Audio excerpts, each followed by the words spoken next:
తెలంగాణ అసెంబ్లీలో మాటల యుద్ధం జరిగింది. కౌశిక్ రెడ్డి వ్యవహారంపై ఎథిక్స్ కమిటీకి సిఫార్సు జారీ చేశారు సీఎం రేవంత్ రెడ్డి. కడియం శ్రీహరి పట్ల అసభ్యంగా ప్రవర్తించిన నేపథ్యంలో సుమోటోగా విచారణ స్వీకరించాలంటూ కూడా స్పీకర్ను కోరారు ముఖ్యమంత్రి. మరోవైపు బీఆర్ఎస్ సభ్యులను సభ నుంచి సస్పెండ్ చేశారు స్పీకర్. 21 మంది సభ్యులపైన 2 రోజుల పాటు సస్పెన్షన్ని విధించారు. ఇవాళ రేపు సభ నుంచి సస్పెండ్ చేయడం జరిగింది. అయితే కౌశిక్ రెడ్డి కడియం శ్రీహరి పైన తుపాకీ ఎక్కుపెట్టినట్టుగా సిగ్నల్స్ ఇస్తూ సైగలు చేస్తూ కాల్ చేస్తామని తుపాకీ ఎక్కుపెట్టి చేసిన సైగా సభను దుమారం లేపింది.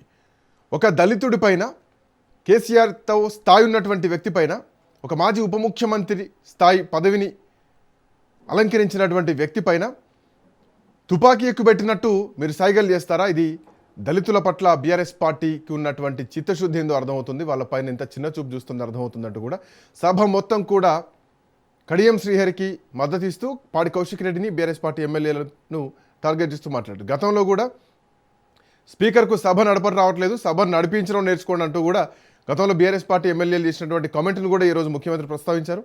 బీఆర్ఎస్ పార్టీ హయాంలో ఆ రోజు దళితులకు ఎంత మర్యాద ఇచ్చారు. సో ఇప్పుడు అదే అహంకారంతో బీఆర్ఎస్ పార్టీ నడుస్తోంది.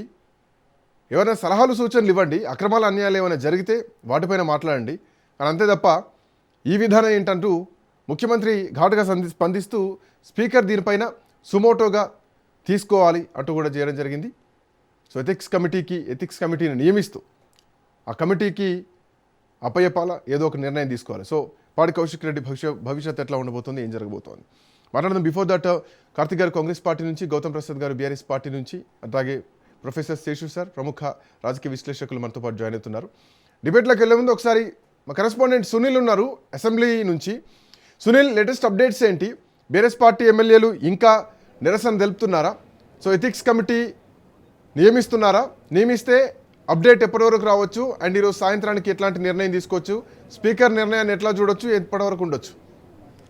ఎస్ శ్రీకాంత్, ఖచ్చితంగా ఎథిక్స్ కమిటీ సూచనల మేరకు పాడి కౌశిక్ రెడ్డి మీద చర్యలు తీసుకునే అవకాశం అయితే చాలా స్పష్టంగా కనబడుతుంది. ఉమ్మడి ఆంధ్రప్రదేశ్లో రోజా విషయంలో కావచ్చు, ఆ తర్వాత బీఆర్ఎస్ ప్రభుత్వంలో కుమరెడ్డి వెంకరెడ్డి సంపద విషయంలో ఏ తరహాలో విచారణ చర్యలు తీసుకున్నారో అదే తరహాలో ఈరోజు పాడి కౌశిక్ రెడ్డి చేసినటువంటి అసభ్య పదజాలాలు, అదేవిధంగా వెకిలి చేష్టలకు సంబంధించిన విషయంపై కూడా ఇప్పటికే అధికార పక్షం నేతలు, అటు మంత్రులు కావచ్చు, ఎమ్మెల్యేలు కూడా పాడి కౌశిక్ రెడ్డి తీరుపై కూడా తీవ్ర అసహనం వ్యక్తం చేయడానికి రాష్ట్ర ముఖ్యమంత్రి రేవంత్ రెడ్డి సైతము ఈ పాడి కౌశిక్ రెడ్డి దళితుల ముఖ్యమంత్రిపై, దళితులపై, దళిత మంత్రులపై, దళిత స్పీకర్పై ఏ రకంగా వ్యవహరణ శైలి ఉందో, గతంలో జగదీశ్వర్ రెడ్డి విషయంలో ఏ విధంగా మాట్లాడారో, స్పీకర్ స్థానానికి సంబంధించిన విషయాలపై కూడా అదే తరహాలో ఇప్పుడు పాడి కౌశిక్ రెడ్డి కూడా చేసిన వ్యాఖ్యలపై కూడా ముఖ్యమంత్రి రేవంత్ రెడ్డి తీవ్ర అసహనం వ్యక్తం చేయడం, ఖచ్చితంగా ఎథిక్స్ కమిటీ సూచనల మేరకు ఖచ్చితంగా ఇతనిపై చర్యలు తీసుకునే విధంగా ఖచ్చితంగా ఎథిక్స్ కమిటీ నియమించాలి, ఎథిక్స్ కమిటీ ఏర్పాటు చేయాలనే ఆలోచనలో అటు రాష్ట్ర ముఖ్యమంత్రి, రాష్ట్ర ప్రభుత్వం కూడా ఉంది. కాబట్టి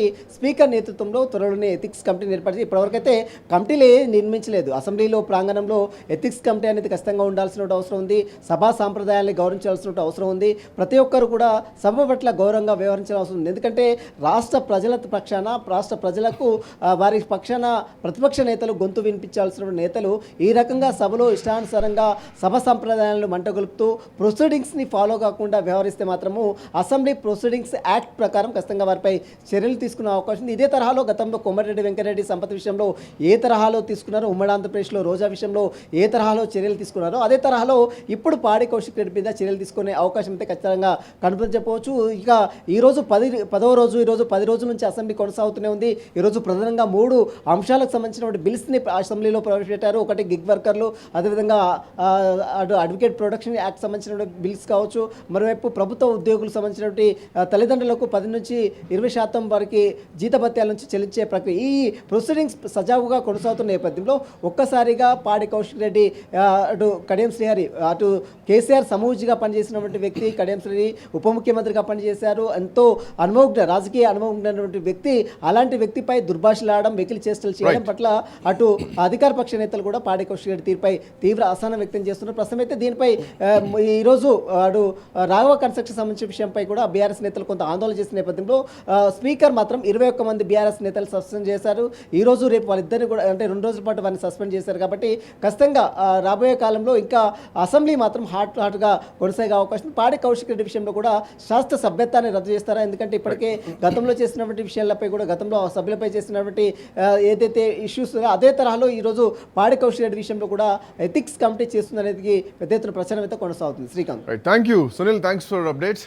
లేటెస్ట్ అప్డేట్స్ కోసం మళ్ళీ మిమ్మల్ని కాంటాక్ట్ అవుతాం.